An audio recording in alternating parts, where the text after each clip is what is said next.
saw the flash and I heard the scream. Some psychics have assisted police investigators. Nancy has this vision. She was just absolutely 100% correct. And psychics have even worked with government intelligence agencies. Was it of benefit to the U.S. intelligence services? And the answer is yes. But skeptics say psychic powers do not exist. There's lots and lots of claims. It's easy to make a claim. The question is there good evidence?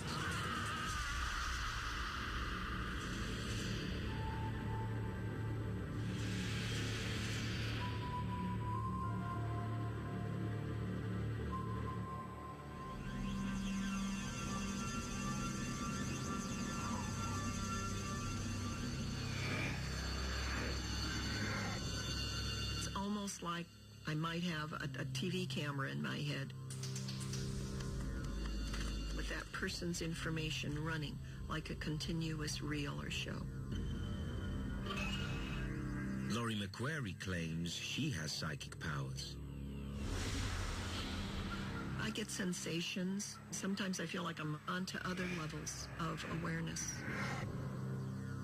Over the years, she says she used her ability to help police. There is one case that has always stayed with her. In Phil Brooks' case, I had the strongest feeling this was vindictiveness. In the American West, it's 1994 in Wheeler County, Oregon.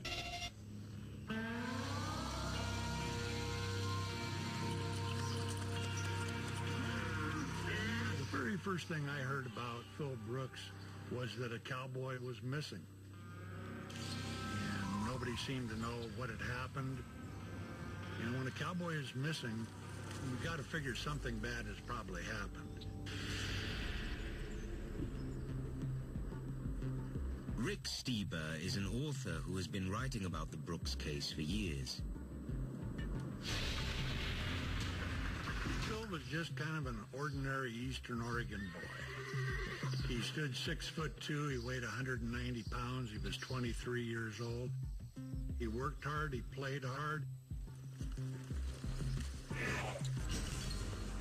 Jimmy Collins, who owned the ranch, was the first one to find that Phil was missing. That morning when Jimmy came out, Phil's pickup was there, the horse wasn't there, and Phil wasn't there. 24 hours after he left the ranch, there is still no sign of the cowboy.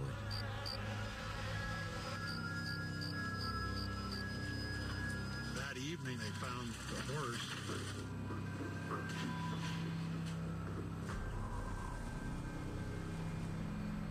It was kind of surmised that his horse had bucked him off. And he was lying out there with a broken leg, maybe at the worst a broken back.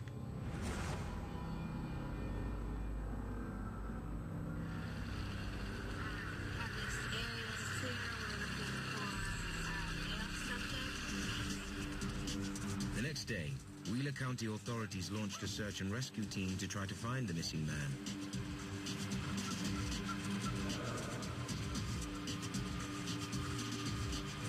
As the search team eased up the ridge, they looked up in front of them. One of them spotted something out of place. As they got closer, they saw that it was a hat and that Phil Brooks was lying there on the ground. They could see on his shirt from the blood that something had happened to his chest area. Base, we've located a cowboy hat that looks like it could. The sheriff of Wheeler County came up, he lifted up the shirt and saw a round hole. The cowboy had been shot in the chest with a high-powered rifle. Investigators weren't sure if they were looking at a crime or an accident. At first, most people assumed, even though it wasn't rifle hunting season, maybe somebody was poaching.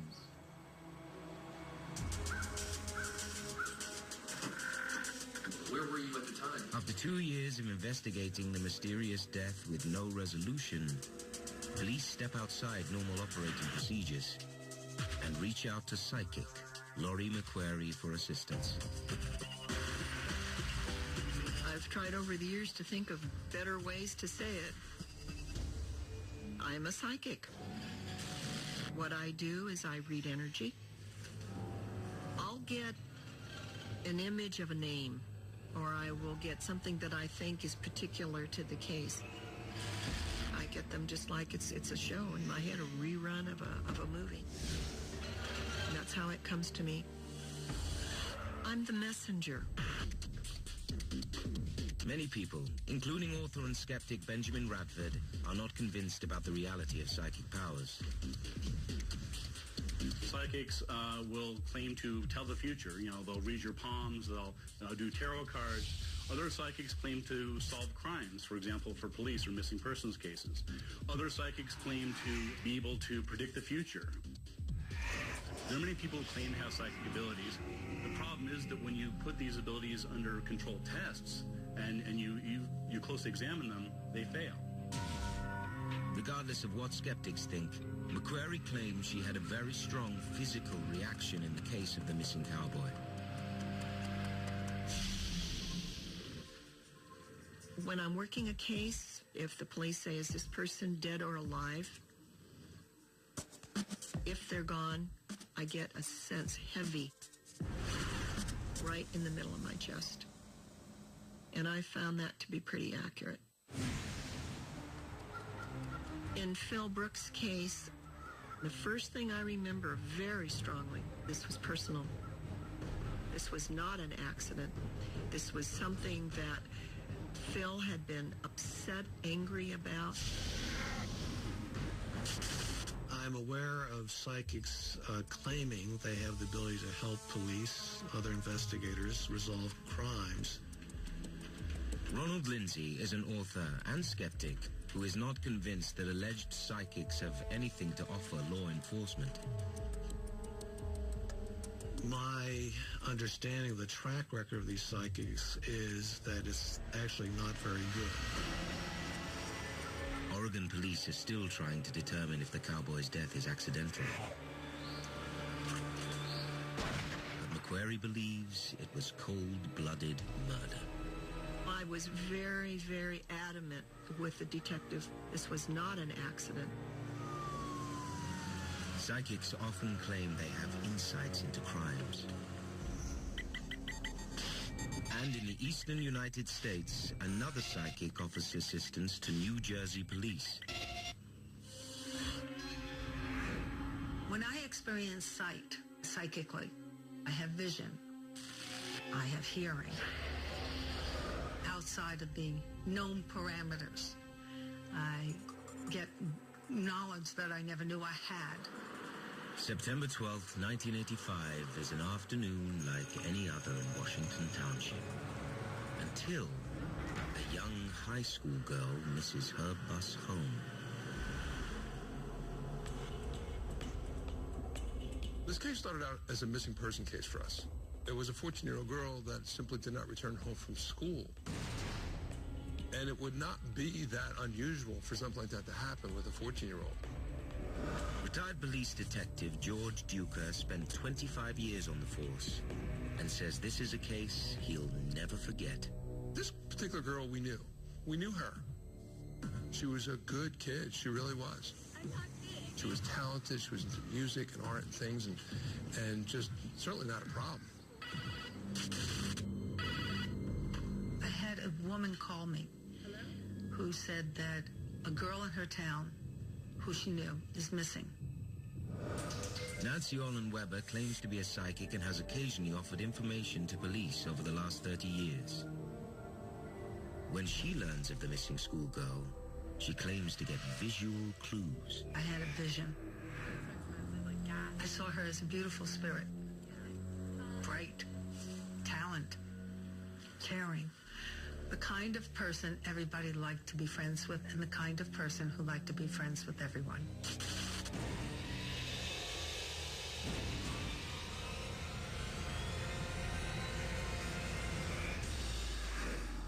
I get little pieces of the puzzle. Little tiny glimpses. And other times I see the whole scenario. It's like a movie.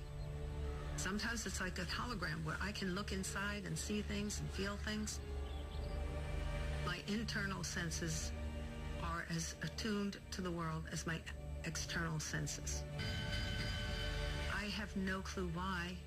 I just happened to be the right antenna for the right situation at that time. And so when it came to Rachel, I felt like I was watching her. I was watching her with her girlfriends, walking home from school. I saw them all loving her. Orlin Weber is concerned for the girl's safety, so she calls police and leaves a message offering information.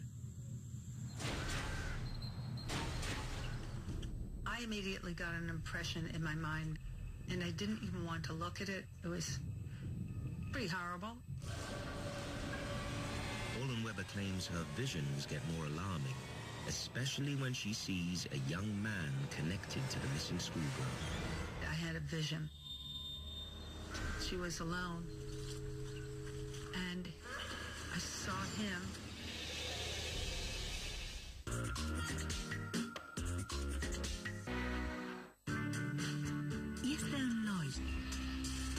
Meantime, the Washington Township Police intensify their search. So it looks natural to me. So as the day progressed, we started interviewing witnesses. One of the things that repeatedly came up is there was this guy walking in a direction, and they saw Rachel also walking in the direction of her home. Each witness that we talked to brought him and her closer together. And that was the last anyone saw either one of them. Orlin Weber claims her visions are showing more specific information about the suspect. And then I saw a gas station that they would pass, and I saw this young man working there, and I saw him looking at her. She epitomized what he could never have. Unknown to Orlin Weber, witness accounts eventually lead police to question a young man named Michael Manfredoni. We got a description of this man, and he kind of matched the description of a guy that used to work just down the street in a gas station.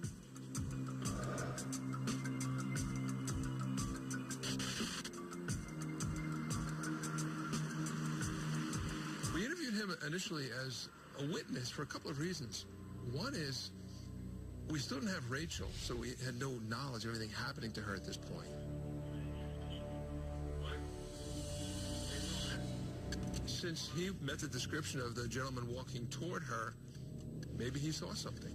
So we started interviewing him as a potential witness. Anything unusual observed you have yesterday? Nothing at all. I felt him as being the kid who other children's families said, don't play with him.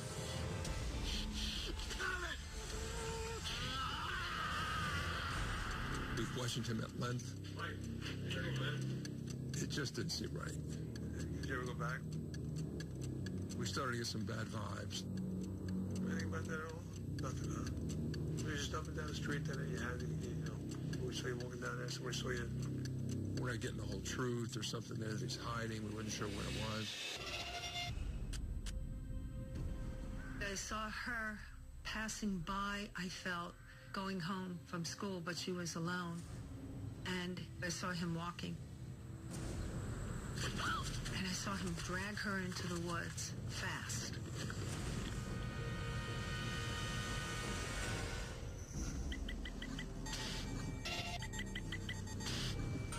In the western United States, Oregon police are a year and a half into the investigation of the mysterious death of cowboy Phil Brooks. And psychic Laurie McQuarrie offers investigators information in the case.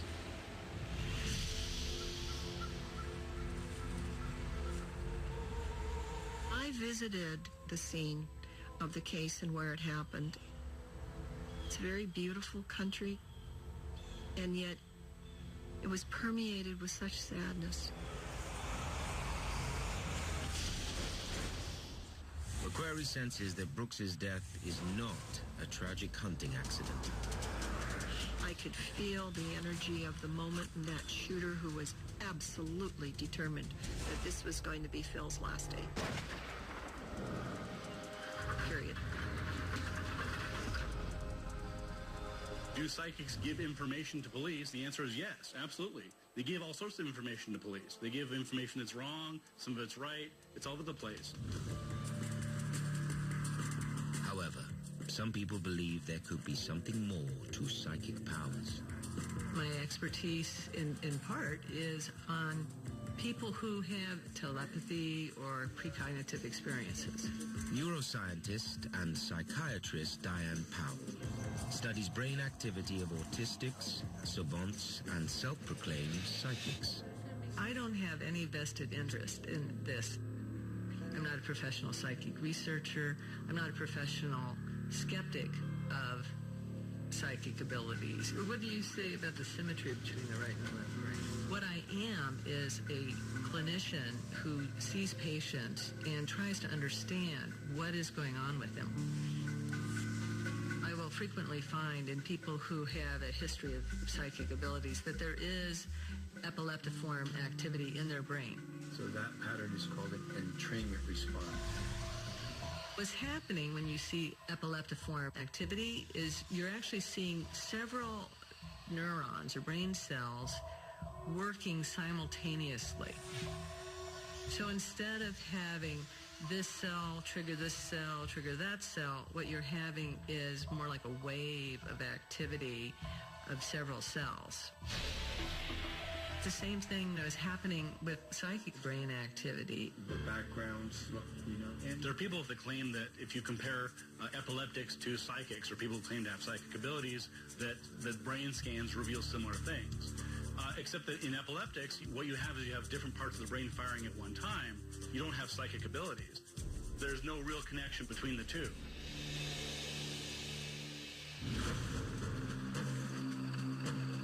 Back in Wheeler County, Oregon, what began as a missing persons case has become a possible murder investigation.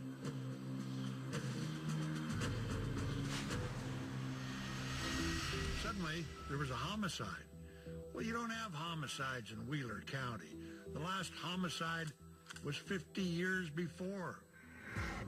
With few clues, no witnesses, and no suspects, police are at a loss. State police, they didn't know where to go with their investigation. Everything had kind of been dead ends. Didn't know who the killer was, but by God, they were going to find him.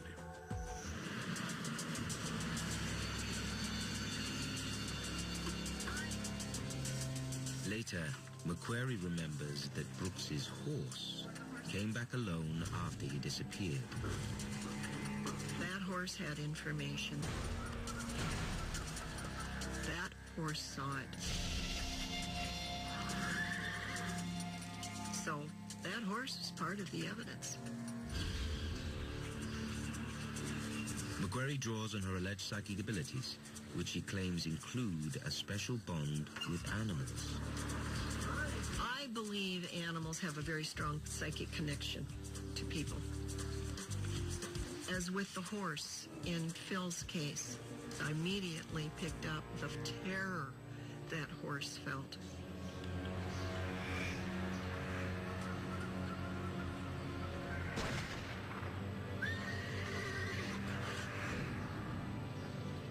That horse was so panic-stricken that whatever had happened to its owner was going to happen to him next.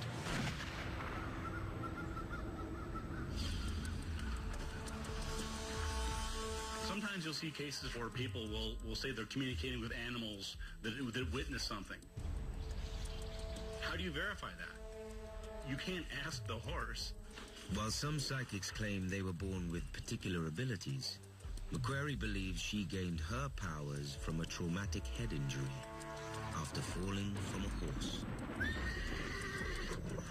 People often ask me where my ability comes from. They sort of make it sound like, is it something you buy at the store? There still isn't complete explanation. but I think it was a direct result of a head injury I had at 18.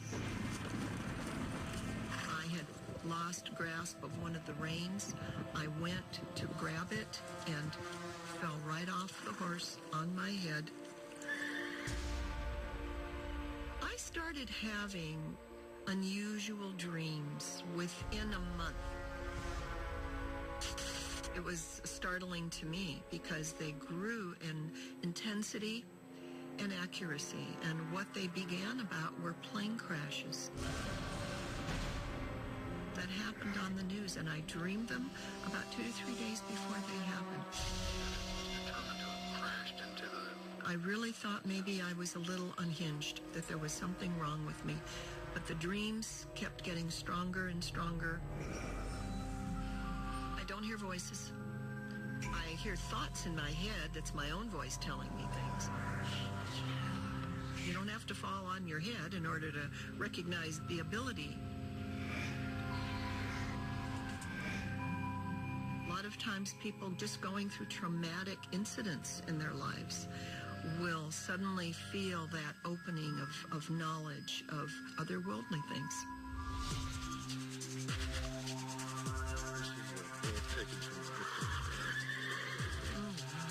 When I held the bullet fragment, it immediately spoke to me about not so much where the bullet ended up, which was tragic enough, but where it came from. That bullet had been fired by somebody with such rage, with such vindictiveness, that probably when even the bullet was fired, they weren't even seeing a man standing there. Who shot this?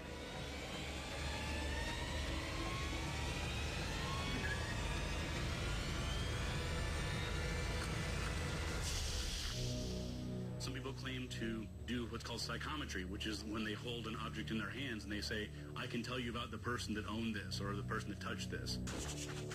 There's lots and lots of claims. It's easy to make a claim. The question is there good evidence? And, if this person really can do that, they should be working for the FBI. Soon, McQuarrie claims her visions told her something about the person who shot Brooks. It's a woman pulling the trigger.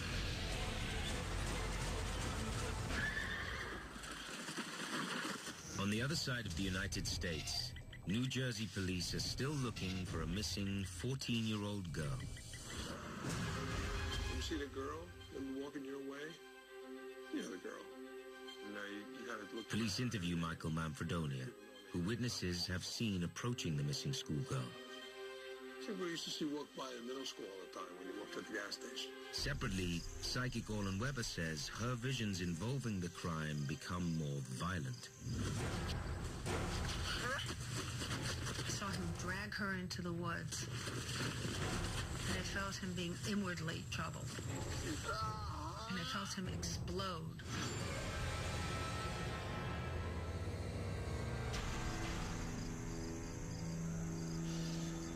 Orlin Weber claims she was born with her psychic abilities. I can see it, I can feel it, I can sense it, I can hear it.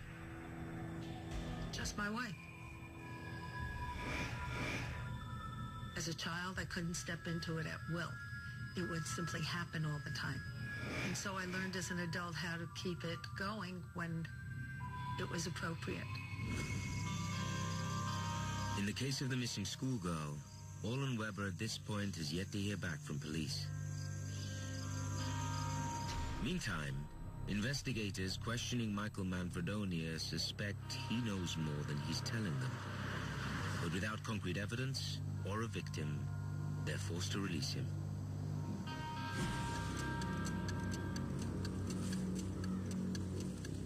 I organized an extensive search team for Rachel. And the sergeant called me and he said, we found one of her shoes. I was trying to think good thoughts.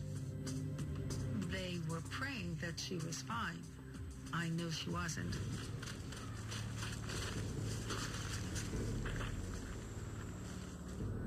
But then I got to the crime scene and I saw saw the reality of what happened. Now, for police, it's a murder investigation. Eventually, police get back to Orlin Weber, who'd left a message offering information. We really hadn't used psychics up until that time.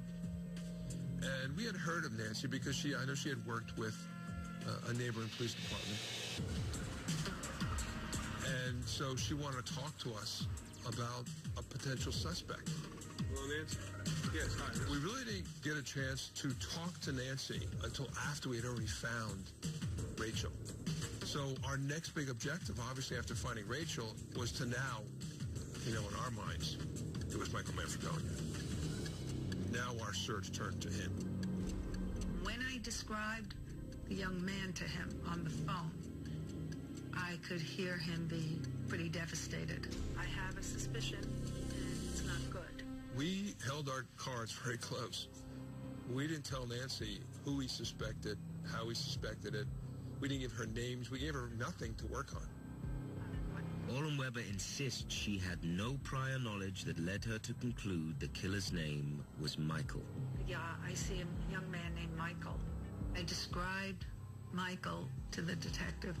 Matter of fact, she actually told us. His name is Michael. Rachel is dead, and a boy named Michael did it.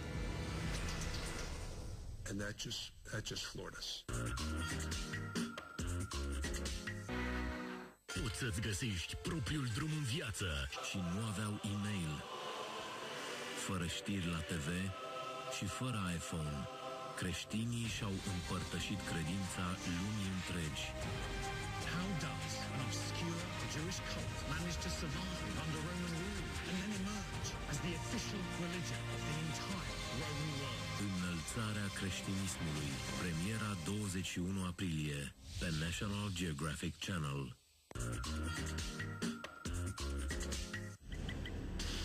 In Oregon, investigators on the Phil Brooks case are also now searching for a killer. Self-proclaimed psychic Laurie McQuarrie has been assisting on the case. I can feel the energy. McQuarrie and police now consider the possibility that a woman might have pulled the trigger. This isn't so much about Phil as it's about where it came from.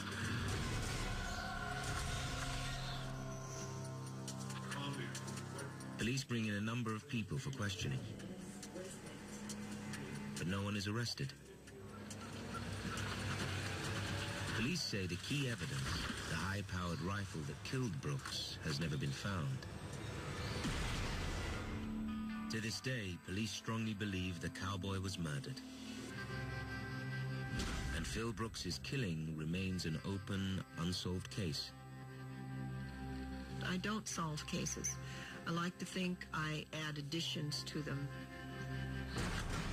Maybe things they hadn't looked at before, some small piece that would make a real difference. Nobody's perfect. Nobody's going to have all the information all the time. I absolutely feel that everything I got initially on this case was right on target. It's still an open case, but I believe this case will be resolved.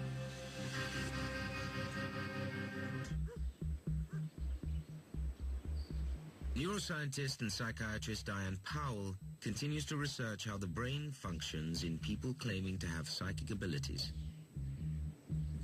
I have seen that there are certain conditions that people have that predispose them to more psychic experiences than your average person. Powell is exploring the possibility that there's a pattern inside the brains of people who have these alleged abilities. In psychic abilities, the left brain and the outer regions of the brain play less of a role. They're subdued, and the information is really coming from deeper parts of the brain, the parts of our brain that are involved in dreaming. I think that it could be of tremendous value for science to investigate psychic phenomena. British psychologist and skeptic Professor Chris French, who studies paranormal anomalies, says most scientists don't believe in psychic abilities. The vast majority of natural scientists, including physicists, are actually extremely skeptical when it comes to paranormal claims. Inevitably, there are always one or two mavericks. There are some physicists who have actually tried to produce theoretical accounts of how it might be possible to see into the future. As far as I'm concerned, they're putting the cart before the horse. Until we've got good evidence that people really can do this, we don't need to try and explain it.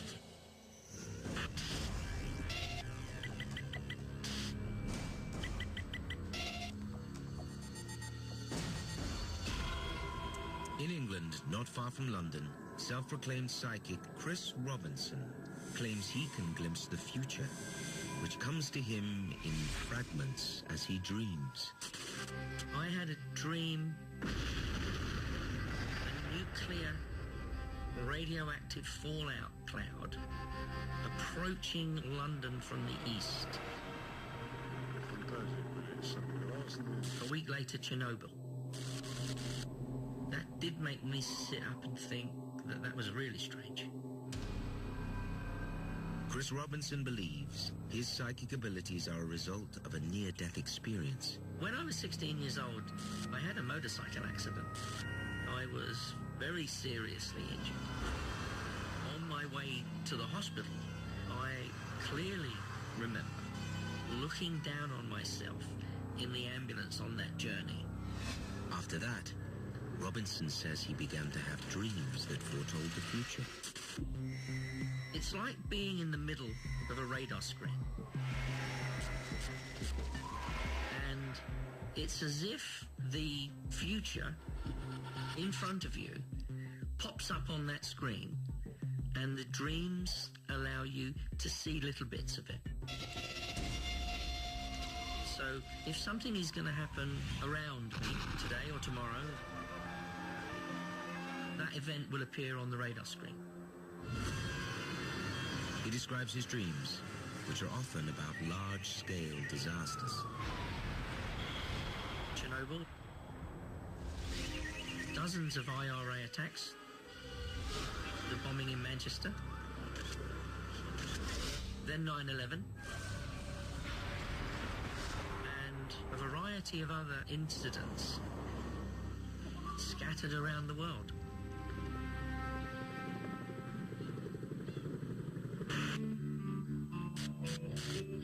Professor and psychologist Gary Schwartz has had a long association with Robinson and believes he is a special case. Christopher Robinson became known as the Dream Detective. A man who sees the future in his dreams.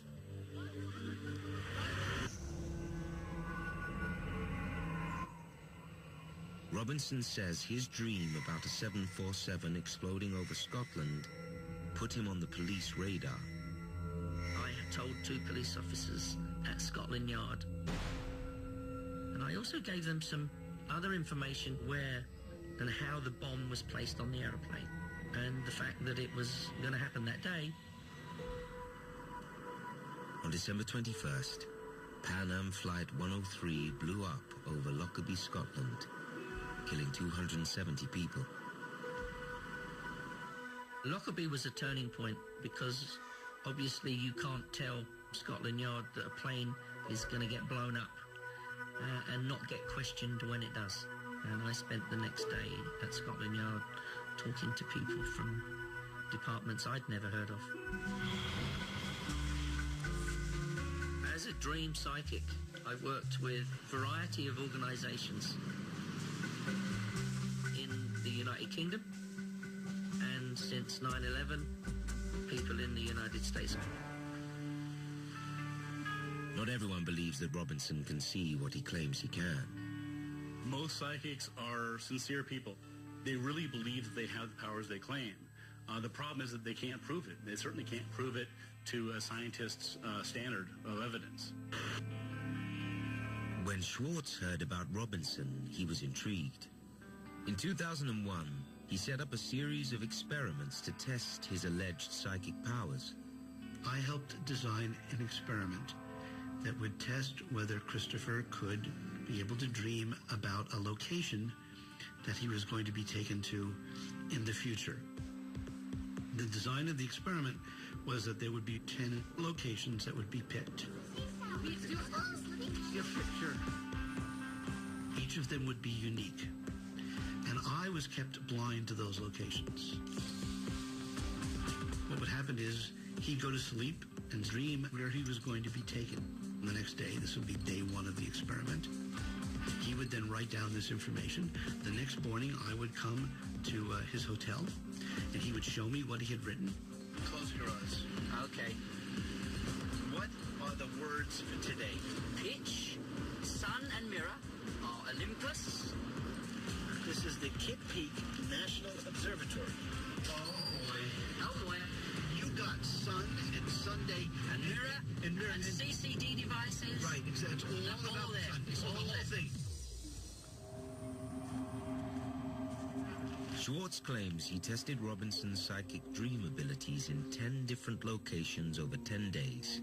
And he says Robinson correctly predicted multiple details in each location. The results were extraordinary. Christopher's dreams were accurate for 10 out of 10 sites. He was just in super motivated, super rare form. The universe talks to you, doesn't it? The universe talks to me. The totality of the findings from this particular demonstration clearly indicate that something anomalous, some special psychic ability or set of abilities was being demonstrated.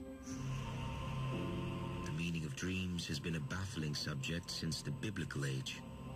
If you look in the Bible, the famous story of Joseph and his dreams was looked upon as, oh, this is a way to foretell the future. In part, that's because people don't understand what dreams were about.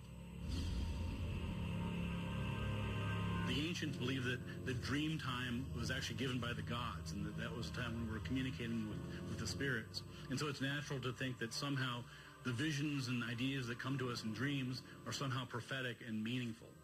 But if you look at the history of it, there's no proof that it's true.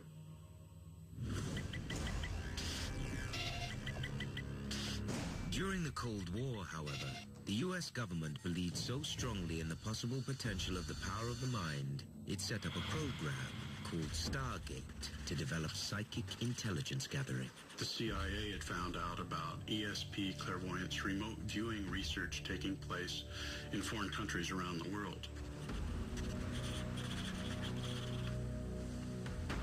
Skip Atwater is a former U.S. Army intelligence officer who worked on Stargate.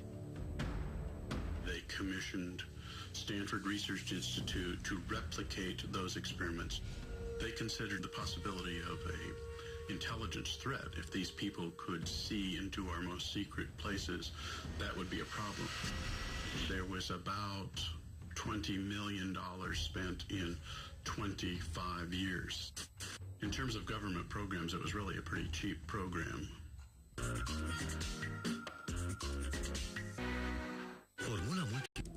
Through Stargate's system of remote viewing, operatives would try to imagine scenarios a world away while sitting in an army base just outside Washington, D.C. Remote viewing is very much like the early definition of extrasensory perception. The ability to describe or access information that's blocked from our ordinary way of knowing. Dale Graff is the former director of the U.S. Stargate project.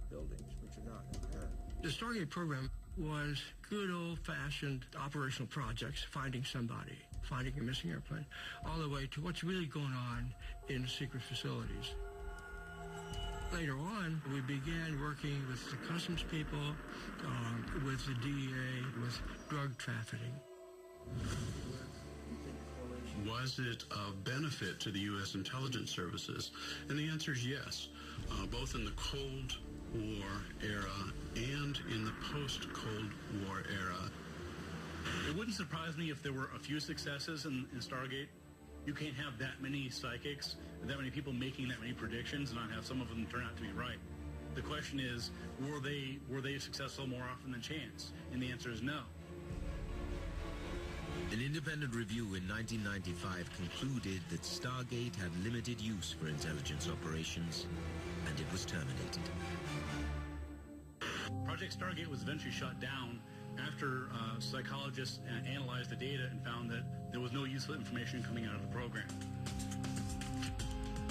Our psychic spies were not helping locate missing persons. They weren't helping locate military targets. They weren't helping do these sorts of things. And so, essentially, they pulled the plug on it.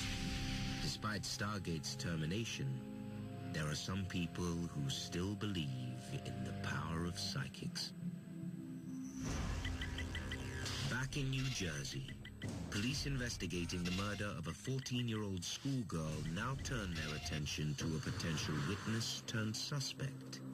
A man they've already interviewed, Michael Manfredonia. One of the most frustrating parts of that was that the judge said to us, after a period of time, you have no crime, you have no suspect. You have to release him. So it was about 4 o'clock in the morning, and myself and another detective drove him home.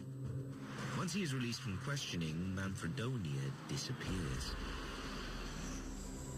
Detective Duca pays a visit to an unlikely source, psychic Nancy Orlen-Weber. When we called Nancy, she had said, is it possible that you can bring me something that he had touched? Did you bring anything of Michael's? I did. Orlen-Weber provides police with details of what she sees regarding the suspect's whereabouts. The first thing I see, he's on top of some kind of mountain, and there's home below here. But where he is situated are these huge 55-gallon drums. And here, you've got this collection of food, candy wrappers, cigarette butts. There's some drug that he just took a lot of. I'm watching him look down, waiting for his father's truck. Yes? Yes, he does. He has a business truck. Nancy then has this vision of where Michael was. And very clearly told us, look, you know, he's up on a hill, there's a little clearing there, there's these 55-gallon drums. The house is surrounded by law enforcement. Police say they found and arrested Manfredonia in a spot just as Orlen-Weber had described. It's over. You're going to find the cigarette butts and the candy wrappers. It's over. Everything that we didn't tell her, she was telling us. And it absolutely matched perfectly. And we were just kind of blown away. Ultimately, Michael Manfredonia was tried, convicted, and sentenced to life in prison. While investigators say Orlen-Weber didn't solve the crime, Duca believes she knew certain facts the police didn't disclose and that were not reported in the media. When you look at the drawing that Nancy had made, it was, and if you took a picture of that scene, it was like, put them side by side. They were almost identical. And you would say, how does that happen? Nancy has this vision. She was just absolutely 100% correct. I just do the work and leave. For me, that's my job. I'm part of a team. I'm not the answer. When it comes to using psychics, I would say, check it out. Listen to them. Run down their leads. Well, Nancy, whatever resources available to law enforcement, you've got to use it.